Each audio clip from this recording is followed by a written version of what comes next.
Shalom, selamat petang Bapak Ibu, saudara-saudari, keluarga besar GKI Marta Dirija Purwokerto, dimanapun saat ini Bapak Ibu sedang berada. Dan senang sekali pada hari ini kita berjumpa kembali di dalam acara Kalam GKI Marta Dirija Purwokerto. Hari Jumat, tanggal 7 Maret 2025. Bersama saya, Bambang Laksoyuwono, kita akan bersama-sama merenungkan tema Waktu Tuhan yang Sempurna, didasari dari Injil Yohanes pasal 11 ayat 1 sampai dengan ayat yang ke-16. Namun sebelum kita bersama-sama merenungkan tema ini, kita bersama berdoa, kita memohon pertolongan Roh Kudus. Mari kita berdoa.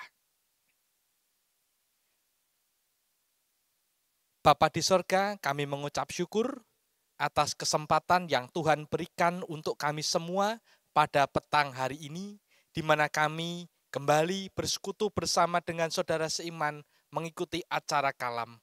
Kami mau merenungkan akan sabda firman-Mu. Tolonglah kami masing-masing ya Tuhan, dengan kuat kuasa Roh Kudus, supaya siapapun kami dimampukan mendengar dan mengerti akan sabda firman-Mu. Bahkan kami pun diberikan kemampuan dan kemauan untuk melakukan sabda firman-Mu secara nyata dalam hidup kami sehari-hari. Berkati juga anak-Mu yang akan memaparkan bagian-bagian firman Tuhan ini, sehingga karya Roh Kudus bekerja atas diri anak-Mu ini. Terima kasih Tuhan. Kami serahkan jalannya Kalam GKI Marta Dirija pada petang malam hari ini ke dalam tangan-Mu.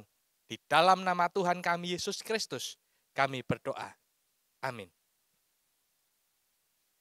Bapak Ibu, saudara-saudari semua, waktu Tuhan yang sempurna akan kita sama-sama renungkan dari Yohanes 11 ayat 1 sampai dengan ayat yang ke-16. Nah, Bapak Ibu Saudara, dalam kehidupan kita, seringkali kita merasa seolah-olah waktu berjalan begitu lambat atau begitu cepat. Bukankah demikian yang sering terjadi di dalam kehidupan kita? Coba kita lihat sama-sama. Ketika Bapak Ibu Saudara sedang bertamasya bersama dengan anggota keluarga yang lain atau bersama dengan teman-teman yang lain, bukankah ketika kita bertamasya, kita piknik, kita liburan, waktu terasa begitu cepat. Seakan-akan kemarin baru berangkat, tiba-tiba kita sudah berada di penghujung dan akan berjalan pulang. Kita merasa bahwa waktu ternyata begitu cepat. Tanpa kita sadari, tiba-tiba sudah mau pulang saja. Liburannya sudah selesai, tamasyanya sudah berakhir, dan saatnya kembali pulang ke rumah dan melakukan aktivitas seperti sebelumnya.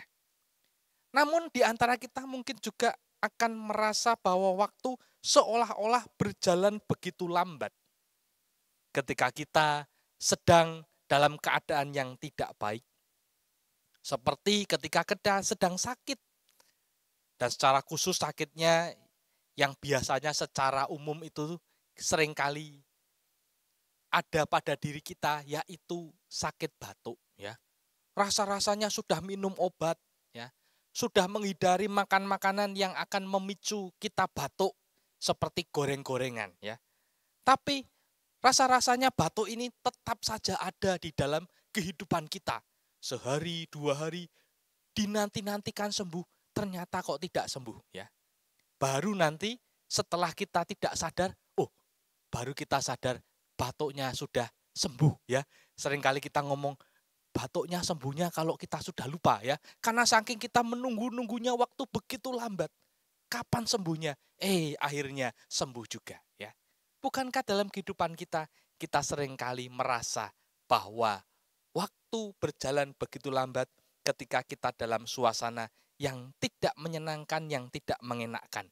Dan itu pun pernah saya alami, Bapak Ibu Saudara, ketika saya pernah bekerja di rumah sakit, dan pada waktu itu saya bersama dengan teman saya, ya, dikontak untuk menolong ada orang yang meninggal di puskesmas, dan kebetulan di puskesmas mobil ambulannya sedang dipakai sehingga tidak bisa mengantar jenazah itu menuju ke kota Pemalang.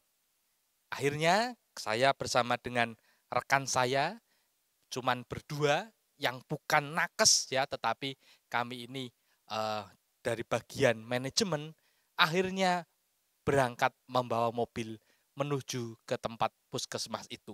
Dan akhirnya kami berdua yang mengantar jenazah itu dari kota Purbalingga menuju ke kota Pemalang. Ya, tentu saja hal ini menjadi pengalaman baru untuk saya secara pribadi karena belum pernah menjadi pengantar jenazah khususnya di mobil jenazah bersama dengan rekan saya menuju ke luar kota. Dalam perjalanan tentu saja ada perasaan-perasaan yang aneh ya, karena kami harus mengantar jenazah orang yang sudah meninggal. Waktunya terasa begitu lambat. Biasanya kalau pergi ke kota Pemalang atau pulang ke Pekalongan, saya ke arah Pemalang, rasanya begitu cepat, tetapi kali ini rasanya begitu lambat ya. Deg-degan, jangan-jangan kalau jenazahnya nanti bangun lagi gitu ya.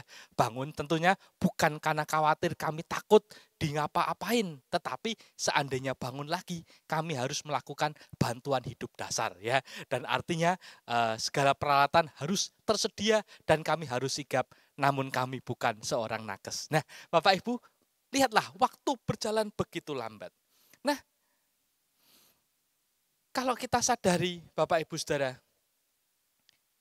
berkaitan dengan waktu ini, ketika kita merasa waktu begitu lambat atau bahkan begitu cepat, bagaimana dengan kehidupan kita ketika kita sedang menghadapi masalah, persoalan dalam hidup ini? Kita sering berharap agar Tuhan segera menjawab doa kita atau memberikan solusi atas masalah yang kita hadapi. Pengennya demikian. Tetapi yang sering kita hadapi adalah ternyata ketika kita punya masalah, ketika kita punya pergumulan, kita punya persoalan,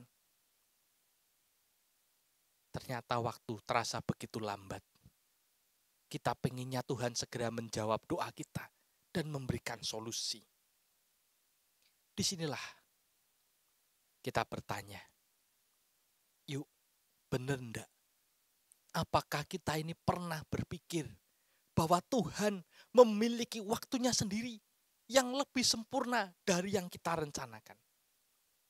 Kita rencananya kalau hadapi masalah, doa pengennya cepat dijawab, masalahnya selesai, persoalannya rampung. Bukankah itu rencana kita, rencana manusia yang fana? Tetapi Tuhan punya rencananya sendiri. Waktunya begitu sempurna dalam kehidupan kita. Rencana kita bukanlah rencana Tuhan. Pasti rencana Tuhan adalah rencana yang terbaik dan waktunya adalah waktu yang sempurna. Yohanes 11 ayat 1 sampai 16 ini mengajarkan kita tentang waktu Tuhan yang sempurna, yang mungkin tidak selalu sesuai dengan harapan atau keinginan kita. Tetapi percayalah, pasti selalu lebih baik dan tepat waktu. Tidak lebih lambat, tidak lebih cepat. Tepat waktu. Mari kita sama-sama belajar dari Yohanes 11 ayat 1 sampai dengan 16 ini, yang nanti saya akan bagi dua bagian dan kita bisa belajar dari dua bagian ini. Mari kita cermati sama-sama ayat demi ayat. Yohanes 11 ayat 1 sampai 16 di bagian pertama ini kita akan bersama-sama simak. Dikatakan demikian, ada seorang yang sedang sakit namanya Lazarus. Ia tinggal di Betania, kampung Maria dan adiknya Marta.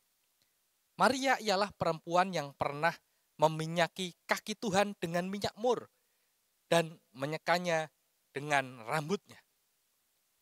Dan Lazarus yang sakit itu adalah saudaranya. Kedua perempuan itu mengirim kabar kepada Yesus. Tuhan, dia yang engkau kasihi sakit. Ketika Yesus mendengar kabar itu, ia berkata, penyakit itu tidak akan membawa kematian, tetapi akan menyatakan kemuliaan Allah.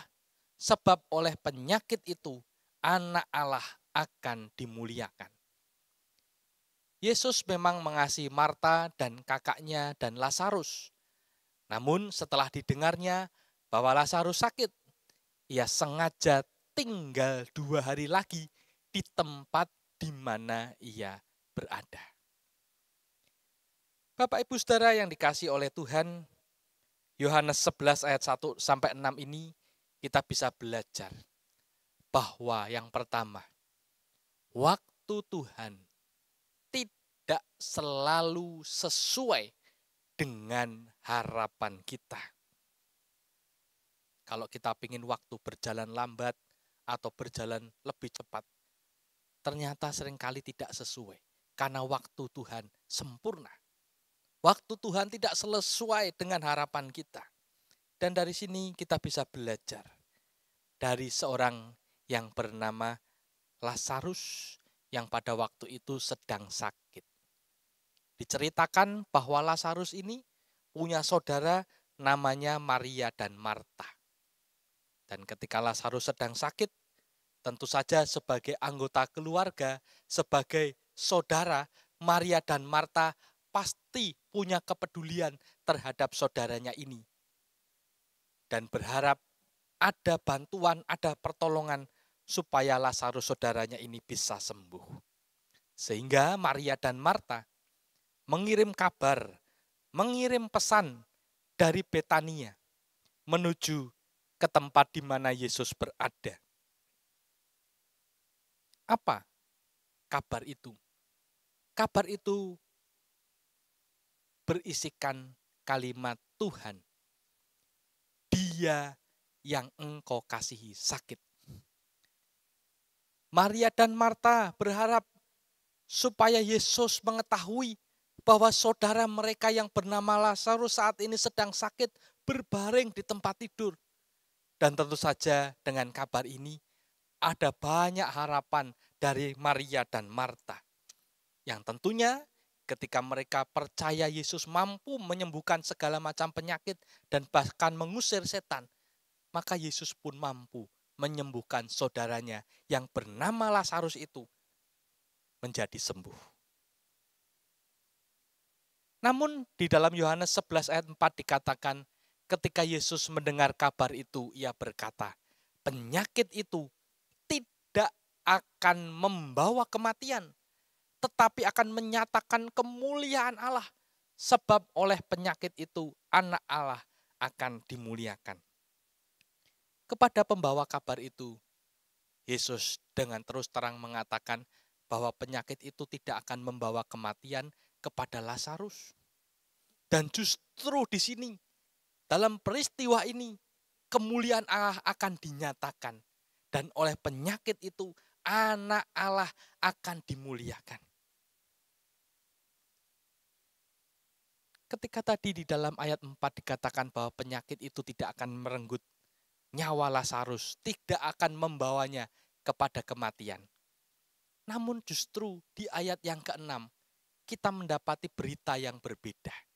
Dikatakan, namun setelah didengarnya bahwa Lazarus sakit, ia sengaja tinggal 2 hari lagi di tempat di mana ia berada. Tentu saja sebagai pembaca kita membayangkan ketika Yesus mendengar kabar bahwa Lazarus sedang sakit dan penyakit itu tidak akan membawa kematian. Tentu kita berpikir bahwa Yesus akan segera berangkat menuju ke Betania dan kemudian akan menumpangkan tangan atas Lazarus dan mengatakan, Lazarus, sembuhlah dari sakit penyakitmu. Dan Lazarus bangkit lalu kemudian sembuh dari sakit penyakitnya. Harapan para pembaca dan tentu saja orang-orang pada waktu itu di sana adalah seperti kita harapannya. Waktunya langsung berangkat, langsung disembuhkan. Tidak pakai menunggu waktu lama. Itu harapan manusia, itu harapan kita semua.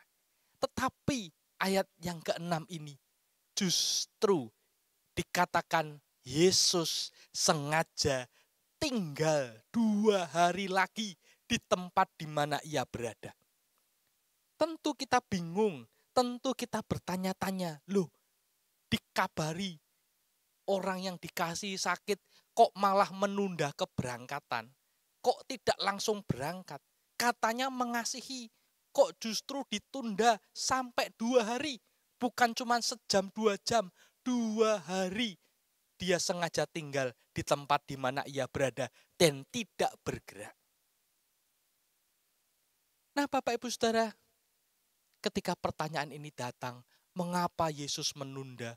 Mengapa dia tidak segera datang dan menyembuhkan Lazarus? Di sini kita belajar bahwa waktu Tuhan seringkali berbeda dari harapan kita. Kalau harapan kita pengennya sat-set serba instan saat itu juga. Tetapi Tuhan punya waktunya sendiri. Waktunya yang sempurna pasti akan bekerja atas kehidupan kita dan mengubahkan hidup kita ini menjadi kemuliaan bagi nama Tuhan. Seperti yang terjadi pada Lazarus dan juga keluarganya. Bapak Ibu Saudara, di poin pertama ini kita belajar. Waktu Tuhan seringkali berbeda dari harapan kita. Perlu kita camkan itu. Lalu di bagian yang kedua, diceritakan, tetapi sesudah itu ia berkata kepada murid-muridnya, mari kita kembali lagi ke Yudea. Murid-murid itu berkata kepadanya, Rabi, baru-baru ini orang-orang Yahudi mencoba melempari engkau. Masih maukah engkau kembali ke sana? Jawab Yesus, bukankah ada 12 jam dalam satu hari? Siapa yang berjalan pada siang hari, kakinya tidak terantuk, karena ia melihat terang dunia ini. Tetapi jikalau seorang berjalan pada malam hari, kakinya terantuk, karena terang tidak ada di dalam dirinya. Demikianlah perkataannya, dan sesudah itu ia berkata kepada mereka, Lazarus saudara kita telah tertidur, tetapi aku pergi ke sana untuk membangunkan dia dari tidurnya. Maka kata murid-murid itu kepadanya, Tuhan, jikalau ia tertidur, ia akan sembuh. Tetapi maksud Yesus ialah tertidur dalam arti mati, sedangkan sangka mereka. Yesus berkata tentang tertidur dalam arti biasa. Karena itu Yesus berkata dengan terus terang, Lazarus sudah mati. Tetapi syukurlah, aku tidak hadir pada waktu itu. Sebab demikian lebih baik bagimu, supaya kamu dapat belajar percaya. Marilah kita pergi sekarang kepadanya. Lalu Thomas yang disebut Didimus berkata kepada teman-temannya, yaitu murid-murid yang lain, marilah kita pergi juga untuk mati bersama-sama dengan dia. Bapak Ibu Saudara yang dikasihi oleh Tuhan, Yohanes 11 ayat 7 sampai 16 ini yang merupakan bagian yang kedua yang kita baca. Di sini kita belajar waktu Tuhan menuntun kita untuk mengandalkan iman. Waktu Tuhan menuntun kita untuk mengandalkan iman. Di dalam Yohanes pasal 11 ayat 7 tadi diceritakan. Tetapi sesudah itu ia berkata kepada murid-muridnya, mari kita kembali lagi ke Yudea.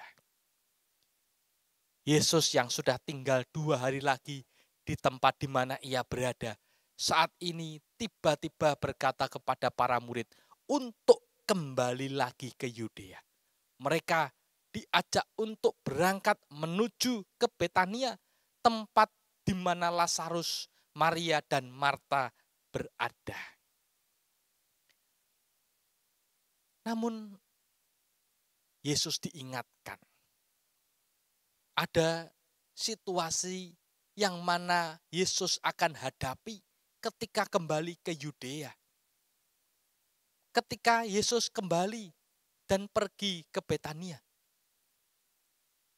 Dikatakan Rabi, baru-baru ini orang-orang Yahudi mencoba melempari engkau. Masih maukah engkau kembali ke sana?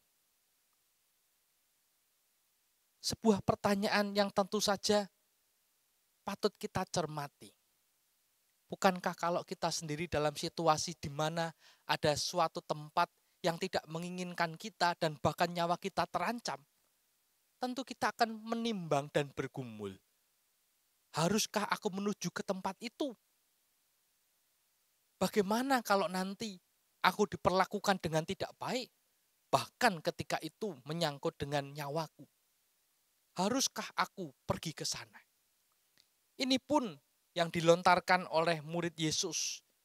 Bahwa di mana orang-orang Yahudi mencoba melempari Yesus. Dan sebuah pertanyaan, masih maukah engkau kembali ke sana? Sebuah bahan refleksi yang bisa berguna untuk kita juga pada saat ini. Rupa-rupanya Yesus tidak gentar, tidak takut. Ia sudah melupakan apa yang terjadi sebelumnya, di mana orang-orang Yahudi mencoba melempari Yesus beserta dengan para murid. Kejadiannya sudah lebih dari 1 bulan, tetapi para murid seakan-akan kejadiannya baru saja kemarin. Para murid takut, para murid gentar. Namun Yesus sudah menyingkirkan pemikiran itu semua. Yesus harus tetap berangkat apapun situasinya. Karena Yesus punya sebuah rencana.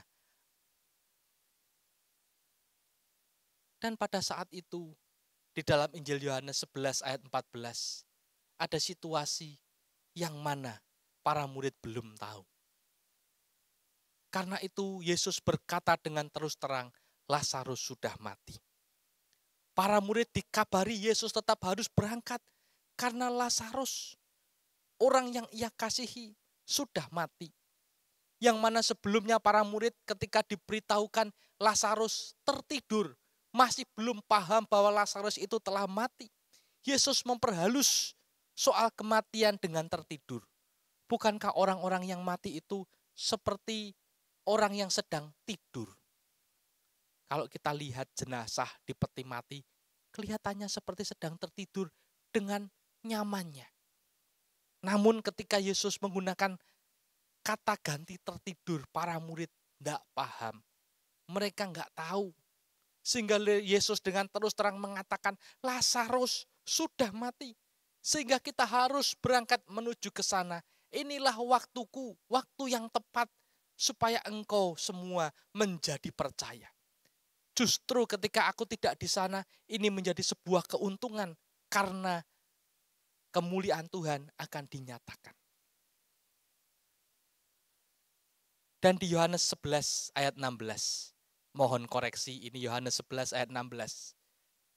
Diceritakan lalu Thomas yang disebut Didimus berkata kepada teman-temannya, yaitu murid-murid yang lain, marilah kita pergi juga untuk mati bersama-sama dengan dia.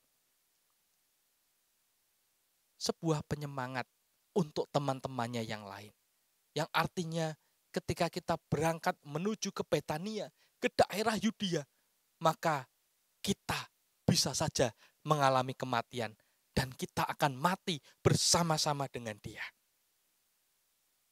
Maukah kita ketika dalam kehidupan ini mau mati bersama-sama dengan Kristus, ketika kita mempertahankan iman kita, ketika kita mau berjalan bersama dengannya. Sama seperti Thomas mengajak teman-temannya yang lain, marilah kita pergi juga untuk mati bersama-sama dengan dia. Bapak Ibu Saudara yang dikasihi oleh Tuhan, Yesus ingin mengajarkan bahwa iman tidak selalu bergantung pada apa yang kita lihat atau rasakan. Iman seharusnya bergantung pada siapa Tuhan itu.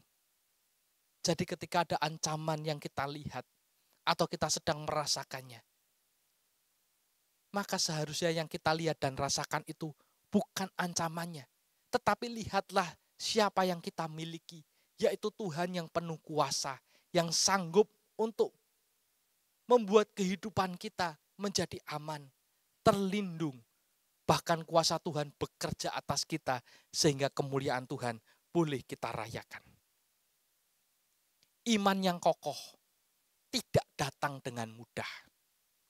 Ketika waktu Tuhan tidak sesuai dengan harapan kita, saat itulah iman kita diuji.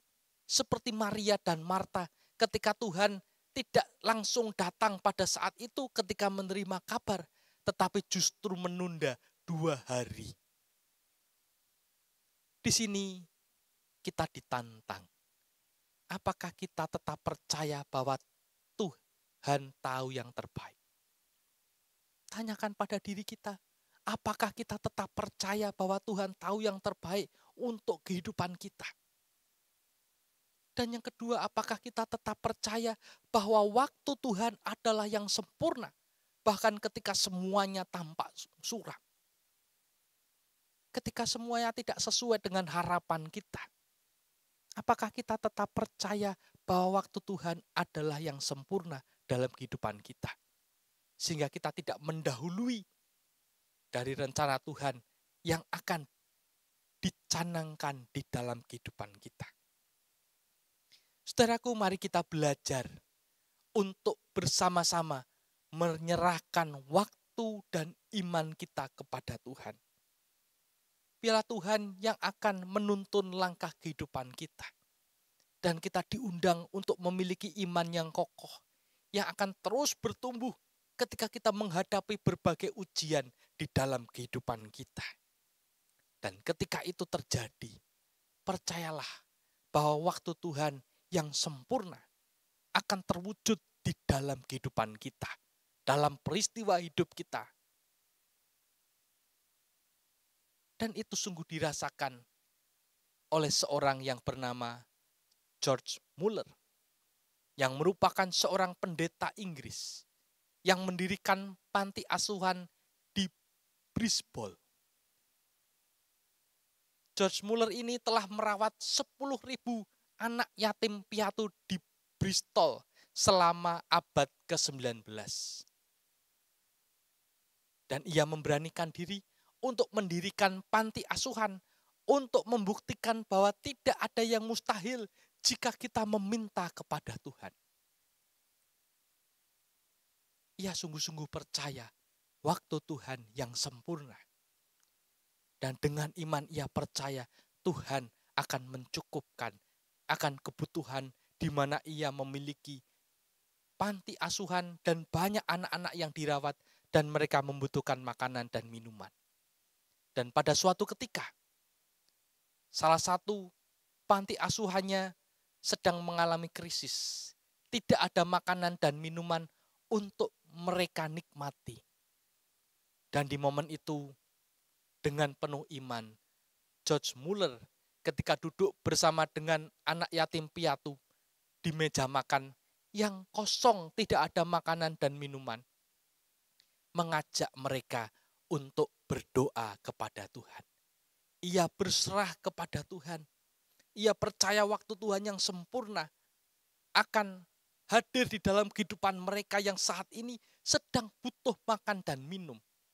Ia percaya waktu Tuhan tidak lebih cepat dan tidak lebih lambat dari apa yang kita butuhkan. Sehingga ia mengajak dengan penuh iman berdoa anak-anak ini dengan mengucap syukur kepada Tuhan atas makanan dan minuman yang mereka terima, khususnya saat ini. Padahal di meja makannya kosong. Tidak ada makanan dan minuman. Namun ia tetap percaya. Dan setelah ia mengucapkan doa dan menyelesaikannya dengan berkata amin. Tidak berapa lama kemudian, ternyata ada seseorang mengetuk pintu tempat panti asuhan di mana mereka tinggal. Tiba-tiba ada orang yang mengirimkan roti untuk mereka. Dan orang ini mengatakan, semalam di dalam tidurku aku terbangun. Dan aku diundang oleh Tuhan, digerakkan oleh Tuhan untuk datang ke panti asuhan ini dengan memberikan roti yang aku miliki. Aku adalah seorang penjual roti dan roti-roti ini aku bagikan kepada anak-anak di panti asuhan ini. Mereka tercengang, mereka kaget. Bahkan baru saja mereka berdoa dengan penuh iman tanpa ada makanan dan minuman di meja. Ada seseorang yang mengirimkan makanan berupa roti untuk mereka. Mereka nikmati itu dengan penuh syukur, berterima kasih kepada Tuhan. Dan tidak berhenti sampai di situ. Ketika mereka sedang menikmati makanan berupa roti itu, tidak berapa lama kemudian ada penjual susu yang menggunakan gerobak pada waktu itu. Dan gerobaknya tiba-tiba bermasalah pada salah satu rodanya, sehingga penjual susu ini tidak mampu melanjutkan untuk berjalan mendorong gerobaknya yang rusak itu. Sehingga daripada susunya basi, lalu penjual susu ini membagikan secara gratis susu-susu yang ia bawa kepada anak-anak di panti asuhan ini. Dan mereka pun kembali tercengang. Makanan dan minuman berupa susu segar mereka terima pada waktu itu. Puji Tuhan. Nah, Bapak Ibu Saudara, dari kisah ini kita belajar, ternyata waktu Tuhan adalah yang terbaik. Waktu Tuhan adalah yang sempurna di dalam kehidupan kita. Ketika kita merasa begitu lambat atau begitu cepat, tetapi bagi Tuhan, waktu Tuhan adalah yang tepat, yang terbaik, yang sempurna, yang akan hadir di dalam kehidupan kita.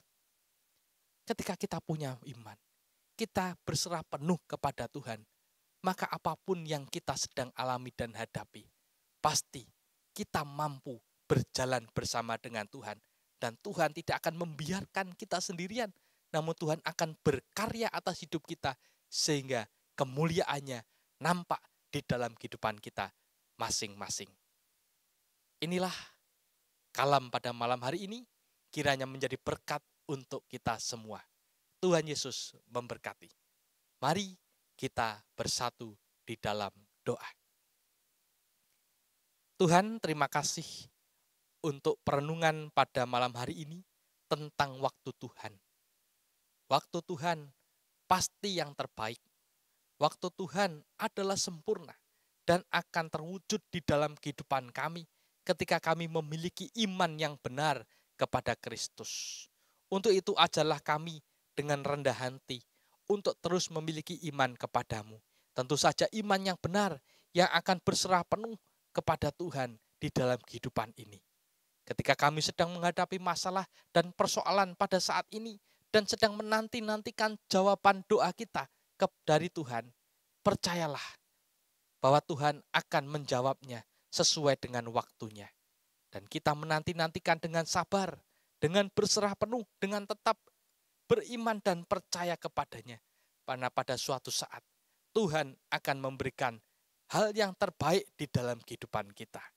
Terima kasih Tuhan untuk kesempatan pada malam hari ini, di mana kami boleh bergumul bersama-sama dan berkumpul bersama-sama dengan saudara seiman kami.